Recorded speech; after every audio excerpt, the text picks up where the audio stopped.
Le gouvernement a donc franchi le pas et veut en finir avec le pass sanitaire pour le pass vaccinal. Conseil des ministres, ce sera le 5 janvier prochain. Débat du côté de l'hémicycle, à l'Assemblée nationale, ce sera le 10. C'est une punchline qui fait déjà beaucoup parler. C'est signé Olivier Véran, écoutez-le. Le pass vaccinal est une forme déguisée d'obligation vaccinale, mais c'est plus efficace qu'une obligation vaccinale.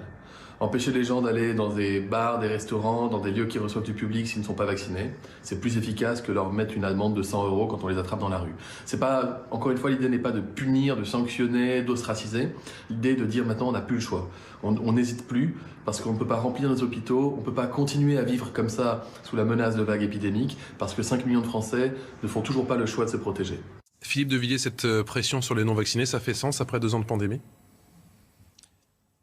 En regardant Olivier Véran, je repense à un mot de Emmanuel Macron, le 27 décembre 2020, où il déclare solennellement, en forme de serment devant tous les Français, il n'y aura pas d'obligation vaccinale.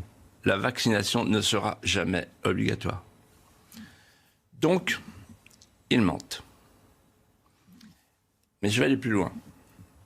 Nous assistons, avec cette mesure liberticide, à la fuite en avant, je pèse mes mots, à la fuite en avant de l'hygiénisme d'État qui cherche à rattraper ses erreurs par des mensonges. Il y a eu 3 mensonges successifs sur le vaccin. Le premier, on nous a dit « Vaccinez-vous, vous serez protégés ». Le mot « vaccin » dans le Petit Robert, ça veut dire « qui immunise ». Donc on les a crus. Et puis on s'est aperçu que, au fil des semaines, au fil des mois, il y avait la contamination. C'est-à-dire que le vaccin n'empêchait pas la contamination. Il n'empêche pas que vous contaminiez quelqu'un ou que vous soyez contaminé par quelqu'un. Donc le pass sanitaire devient largement nominatif. Deuxième mensonge, oui mais il y a la 3e dose. Et cette fois-ci, avec la 3e dose, on est tranquille. Delfrécy fait entendre une petite note discordante au Sénat, je crois, en disant « Ah mais il y aura une 4e dose ». Et figurez-vous que j'ai découvert hier, et je demande aux journalistes d'enquêter, que Madame von der Leyen, la présidente de la Commission, dont le mari, Heiko von der Leyen, est directeur médical de Orgenesis, une entreprise qui travaille sur la thérapie génique et l'ARN messager, elle a réservé, je cite, pour être précis, 4,6 milliards de doses.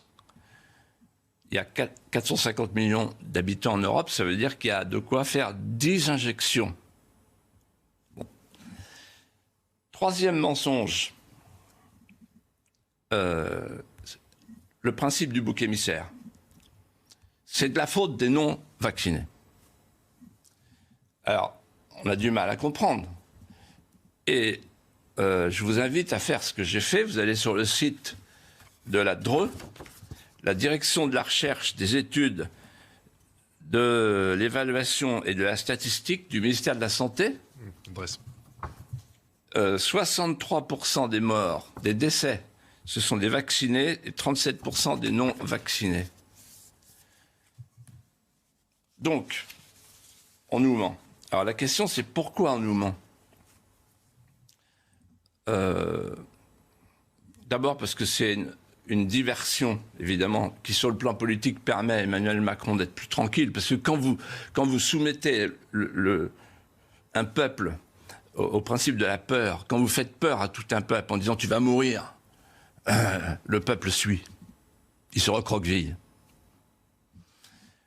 Donc c'est facile de parler à une France bâillonnée. Il y a Emmanuel Macron qui le dit, puisqu'on entend bon nombre de médecins qui le disent, ou il suffit d'entendre, et on a pas mal de témoignages de personnes en réanimation qui disent qu'effectivement, la majorité des gens qu'ils ont dans leur service en réanimation, de 70 à 80%, ce sont des personnes qui ne sont pas vaccinées. Et c'est peut-être ce discours-là qui fait... Alors, c'est faux. C'est faux. La majorité des personnes aujourd'hui en réanimation sont des gens vaccinés. Bah, et alors, pas... les médecins, quand on leur dit ça, disent c'est normal, c'est une question Parce que les statistique. médecins disent en tout cas. Hein. Non, non, mais donc là, il y a vraiment une question à creuser. On va la creuser ensemble, si vous voulez. Mais vous allez voir, médecin, hein. ils ne donnent pas le chiffre. Voilà. Mais moi, je vais plus loin que ça. Et c'est plus grave que ça. C'est que j'ai écrit un livre en janvier, le jour d'après. Je raconte tout ce qui va se passer. Là, on arrive à la phase ultime. En fait, ils voulaient le pass sanitaire pour avoir le pass numérique, c'est l'identité numérique, pour le traçage numérique, pour le contrôle total de la population.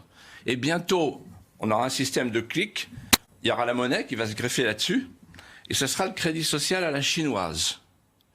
Et là, la population sera tenue. Vous voyez ? Et donc, il faut un débat là-dessus. Moi, je dis la chose suivante. Mais qu'est-ce qui vous fait dire ça, Philippe de Villiers ? Ce qui me fait dire ça, ouais. Ils l'ont écrit.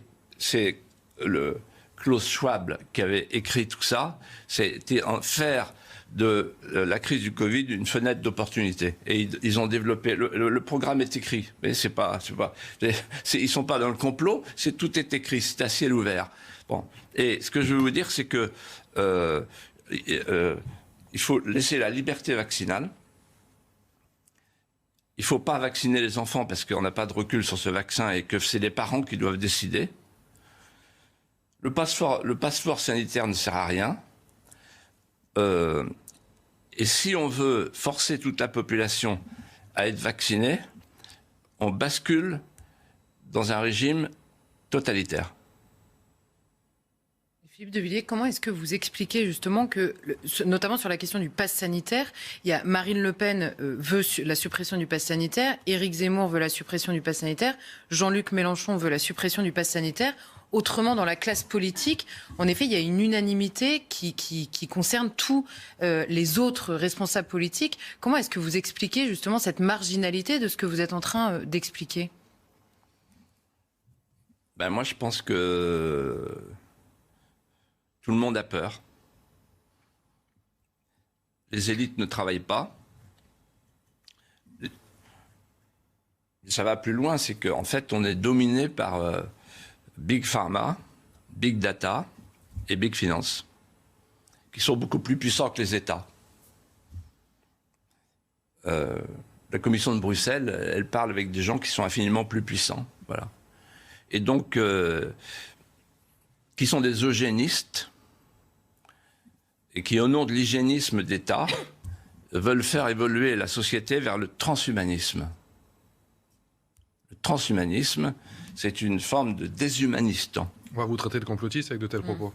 Alors, c'est drôle parce que, vous savez, quand je relis ce que j'ai écrit en janvier, en fait, un complotiste, c'est quelqu'un qui dit les choses 3 mois à l'avance. Et ensuite, il rejoint. Par exemple, quand j'avais dit, vous êtes sûr que le vaccin, il n'y aura pas de contamination, le vaccin... Ah ben comment vous dites une chose pareille ? Un vaccin, c'est un vaccin. Oui.